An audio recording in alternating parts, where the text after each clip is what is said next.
In this video, we're going to take the quad reveal effect from the last tutorial and convert it into this standalone editable title.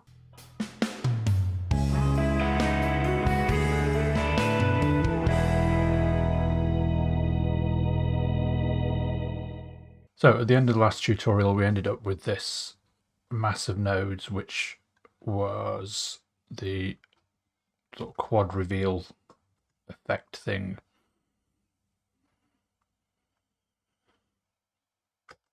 What we're going to do is we're going to take this and use it as the basis and make a standalone editable title that uses the quad reveal at its heart. If you didn't see the last video, you're going to need to go back and watch it, otherwise all this nonsense here won't make any sense. I'll put a card thing up here, just click it, go back and watch the other video, and then when you're done, come back. Okay, so the first thing we're going to do is tidy things up a bit. We don't need all these nodes visible. This is all set up, it's made, and we don't need to make any changes to it.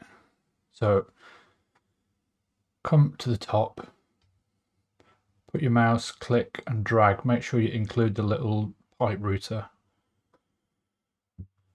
like so. Select all the nodes, Command and G or Control and G, and you get this little group. What we're going to do for our title is we're going to have 3 different images that reveal one after another, and then we'll have the title bar come across. So we can get rid of our media in, we don't need that at the minute, so just delete it. Select your group, Command or Control C, click away, Command and Control V to paste, and again. So we've now got 3 copies of our animation. Each of those copies is going to need its own image. Now, rather than bring in stuff from the media pool, which is what we've been doing up to now, we're going to use loader nodes. Click away, make sure nothing's selected, press Shift and Spacebar and type loader. This will bring up a loading dialog box, so you need to find your images. So for me, my images are in here, and you just pick an image.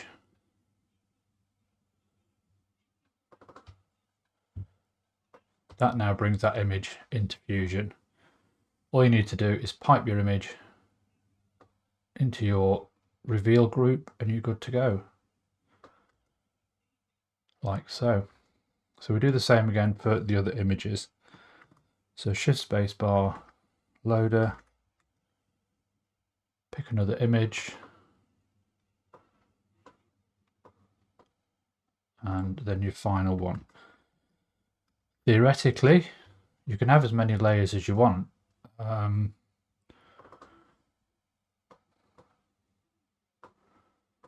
Doesn't really make any difference. You can just keep adding them. Okay, so what we now need to do is take the keyframes of each group and offset them so that group 1 goes first, then group 2 will follow, and then, in fact, let's rename them to make it a bit more logical.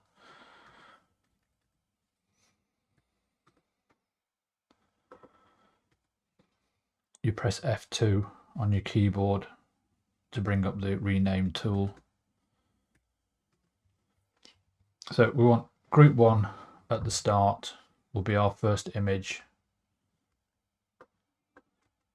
and what we want is for group 2's image to start coming in about there, so at frame 35. So we're going to select group 2, we're going to come to the top of the screen and open the Keyframes Editor, and you can see that group 2 is now showing. We're going to expand group 2 so that we've got at least one grey line like this, so that we can now click and drag and select all our keyframes, and then we're simply going to drag them along to frame 35. So if I do zoom to fit, our playhead is at frame 35. What's probably easiest is if you select this rectangle where the keyframe is at 0, because that's the frame or the keyframe that needs to be at 35. So if we now drag and select, that will select all your keyframes, and you can grab this one at 0 and just move it so that it sits at frame 35, or frame 30, sorry, like so. Now we can select this keyframe, which is the last keyframe of group 2. Look down the bottom and it says it's at frame 65. So what we need to do now is have group 3 start at frame 60. So we're going to do the same again. We're going to select group 3. We're going to open a couple of these up, especially this one. We're going to group select and we're going to bring it along to frame 65, like so, or to frame 60, like so. Now we can close our keyframe editor, and what we need to do is merge these so that group 3 ends up on top of the pile, so that that's the last image and it will overwrite the others.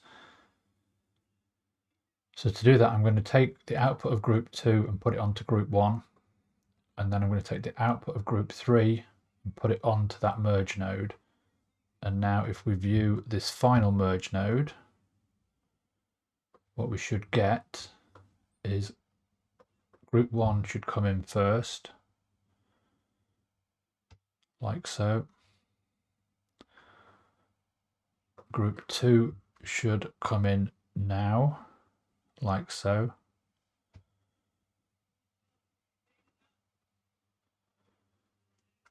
And then finally group 3 will come in now, like so. So now we have our images coming in as we want them. Cool. Next, title bit. To do the title bit, reasonably straightforward. What we need to work out is where we want the title to start appearing. So our last image is in by frame 95. So if we have our title coming in at, say, frame 90, maybe even a bit earlier. In fact, I'm going to start it a bit earlier. I'm going to come at frame 80. So I'm going to have the title starting to come in there, just as the rest of this is coming in. So to make our title, we're going to need 3 backgrounds.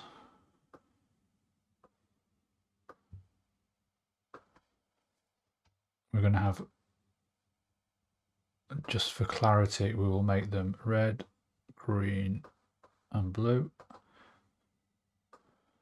And we are going to merge them together the same way we did here. We want the blue to be the last color we see. So we need to put the green onto the red and then the blue onto the green, and we're going to mask it. So we're going to take our red background, we're going to have a mask like so. This mask, this rectangle, is going to be 0.4 wide. And it's going to be 1 high, like so. I want this animation to, much like the animations here, I found just over half a second work well, so 20 frames in this case because it's a 30 frame per second timeline. So I'm going to keyframe the rectangle position at frame 80, and I'm going to keyframe it at 100. Now at frame 100, we want the X value to be 0.2. And then at frame 80, we want it off the screen. So we're going to go all the way off, and that's going to be at negative 0.2. So our animation now goes like this.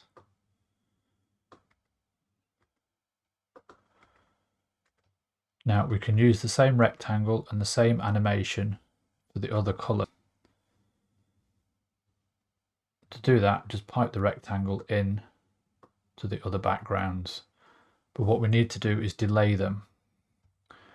And to delay them, we're going to use a time speed node. So click away, shift spacebar, time speed.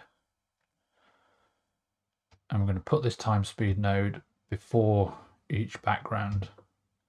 So the red background has the actual time in, and then the other two are going to have a delay on them. The first time speed node I'm going to delay by 2 frames, and then the second I'm going to delay by 4 frames. And now if we watch our merge node, what we should get is the red comes in first, followed by the green, followed by the blue.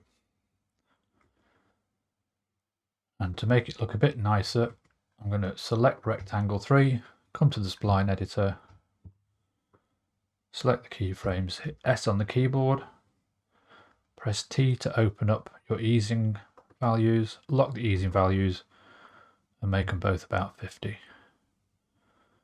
like so. And now, when we play that through, you get this stretching and contracting effect. So that's the title bar coming in. All we do now is we bring that and we merge it onto our merge from our quad reveal things. And now we get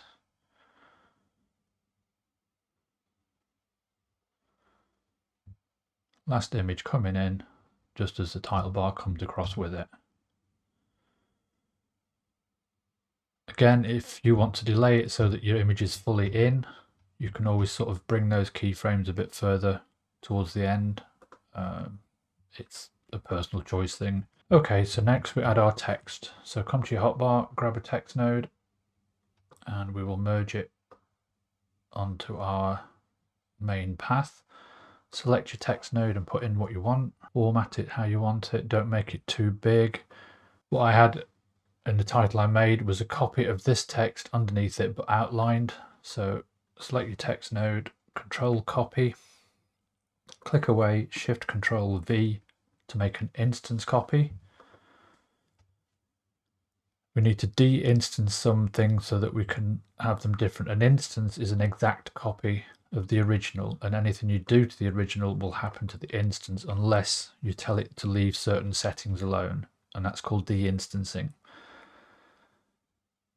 So we're going to select our instance text, we're going to go to Layout, and we're going to de-instance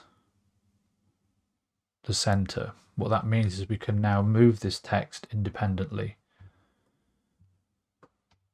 So if we merge that onto our main path, we can now move this text where we want. In a minute, I'm going to show you an expression that will tie this text to this text on the horizontal axis and keep it an equal distance from the center of the screen. So if we move this text up, this will move down and vice versa. We'll do that in a minute. The other thing we need to de-instance is if you come to shading, come to appearance, right click, de-instance, and then select outline. Okay, so now we need to make our text move.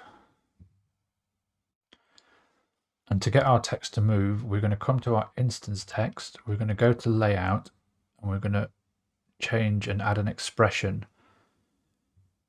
to this center value. So right click, click expression, and I've actually got the expression ready to paste.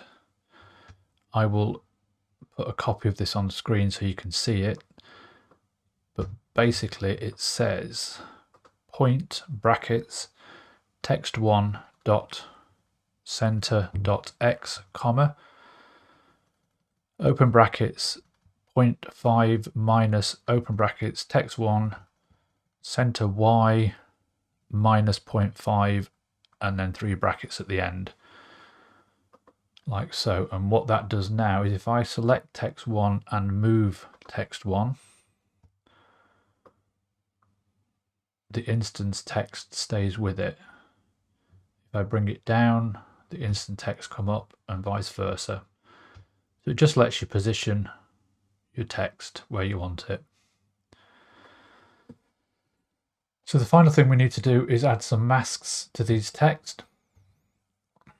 And we will do that by bringing two rectangles, which we will link together. Rectangle 1 will need to be a width of 0.2 and a height of 0.5. And we're going to position this at y 0.75. So that moves it up to the top of the screen. And we're going to need it initially to be at 0.1. So rectangle 4, as it is for me, this first rectangle needs to be at 0.1, 0.75. Rectangle 2 is going to need to be at 0.3, 0.75, and is going to need to be the same size, so width 0.2, height 0.5. So now if we bring our two rectangles onto text 1 and view text 1, we can see it. But what we're going to do is we're going to animate these rectangles to come off. Now we actually want it the other way around. So we're going to select rectangle 4 and invert it. And we're going to select rectangle 5 and change the paint mode to subtract. Now, at the start of our animation, it hides the text, and then as both open in opposite directions, it will reveal the text. So when to animate it? Well, our title comes in at frame 100. It's fully in by frame 100. So what I'm going to do is I'm going to come back to frame 90, 95, and I'm going to set keyframes on the center of both of these. And again, sticking with the 20 frame rule, I'm going to come forward to 105. And now I'm going to take rectangle 4 and I'm going to change center to negative 0.1.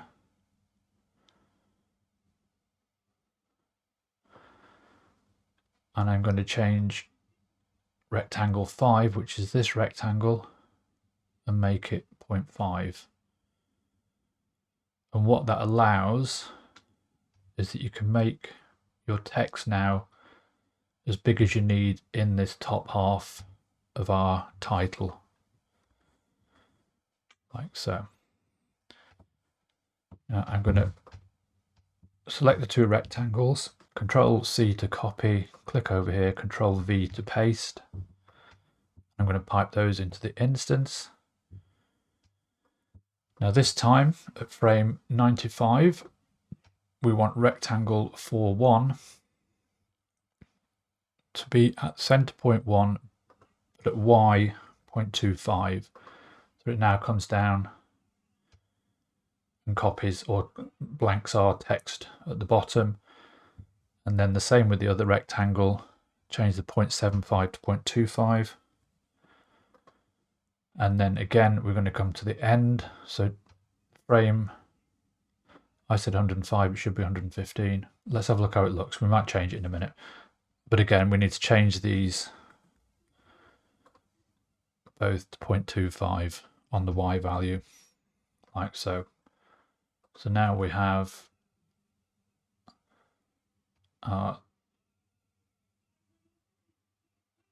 yeah, no, that looks all right. So that's only 10 frames, but that's fine. That works quite well. What you can do is if you select these two rectangles, so the rectangles that cover your lower text, open your Keyframe Editor and just select them and move them forward maybe to 1 or 2, 3 frames, 1, 2. So frame 98, and then bring them over. All that does is it adds a bit of a delay, makes it look a bit more interesting.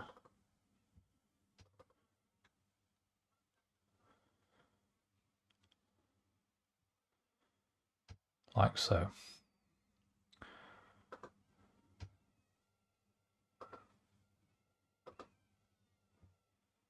So your bar comes in, or your box comes in, and your text follows it.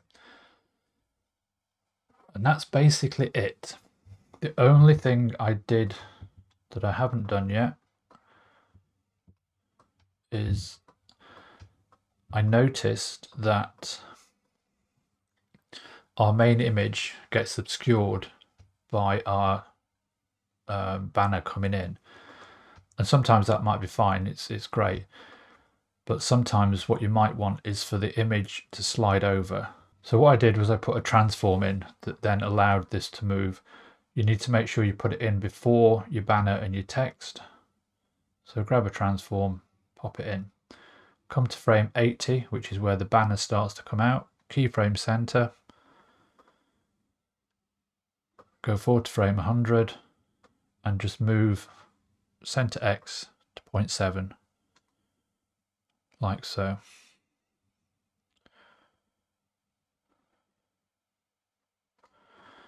So now as our banner comes in, our image slides over and we keep the center of the image visible.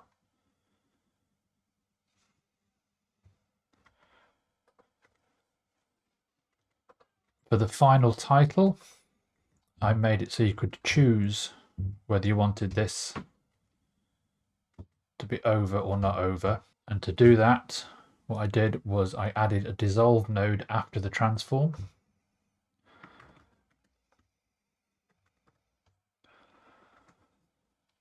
And I took a second output from the merge and piped it into the foreground of the dissolve, like so. I also added a pipe router just so you could see what was happening. Now with this dissolve node, you can choose to either have the image stay static, which is this path into the foreground, or for the image to move over, which is this path into the background. And you can just use the slider to choose between which you want. What I also wanted is for the user to be able to pick that from the edit tab. So to do that, I added a control. So to do that, you go right click on the dissolve, go to edit controls, and now where we've got new control, we're going to type push and then click away. This will now change the ID of this control to push. So come back to your main text and actually write some clear instructions in there. So we will have a button here that says push image with banner. It will be a simple checkbox. So it's a number, we want it on the controls page, we want it animatable, we want the default to be 0. So we can put a 0 in. We want the range to be 0 and 1. And we don't need to worry about the next bit. We can then come down and find checkbox control. Click OK, like so. So now we have this little checkbox control.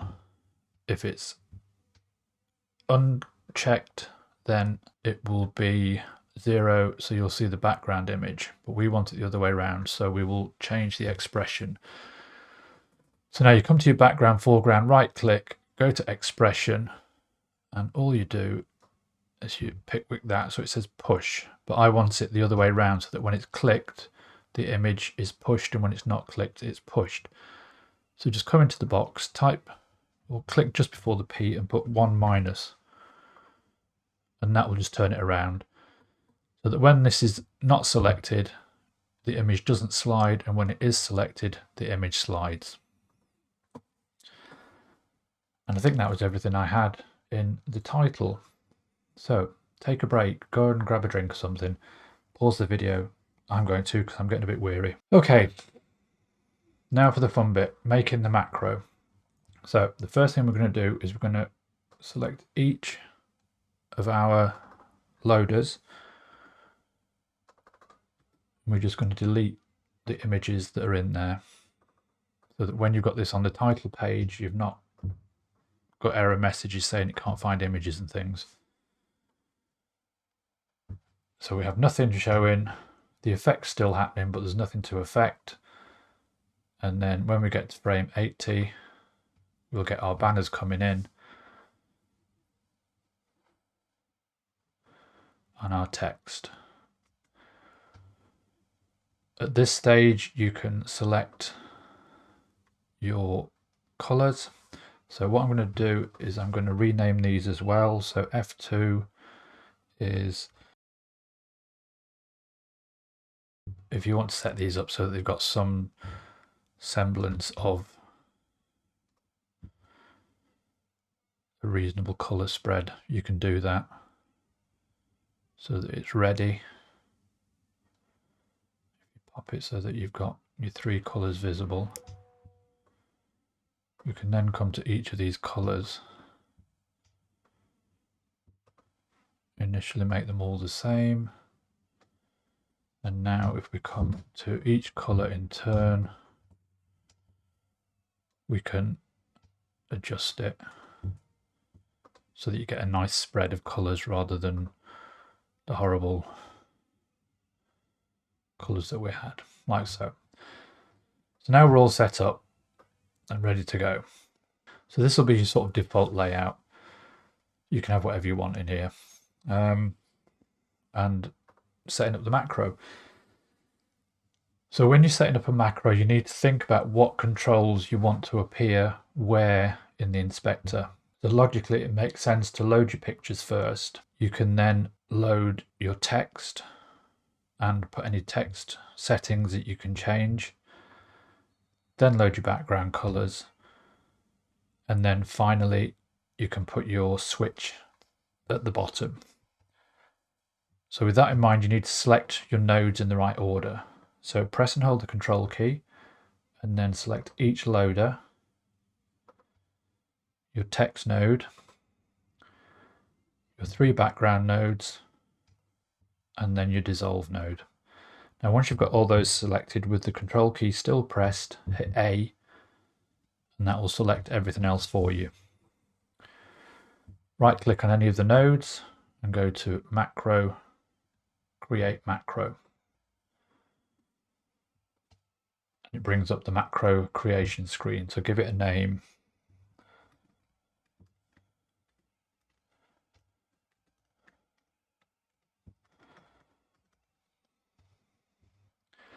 Now we need to work through and select the controls that we want visible in the Edit tab. So for each loader, we want the file name. So just check file name. What you can do is you can type in these labels. So we will do that. And then we'll do the same for each loader.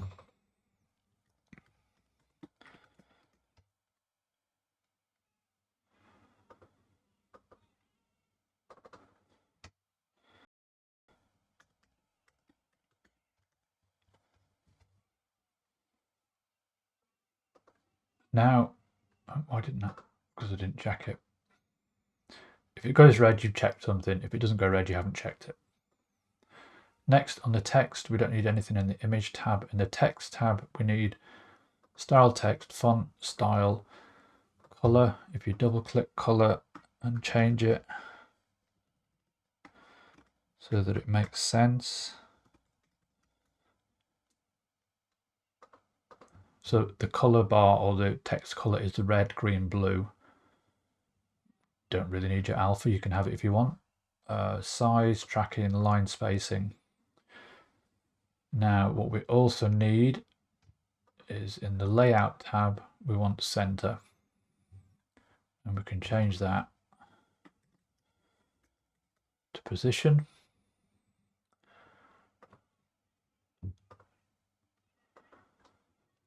Now you've got your color boxes. Again, ignore image and come to color, and you want to label them again so that they make sense, and check red, green, blue, alpha, and then the same for the other two colors.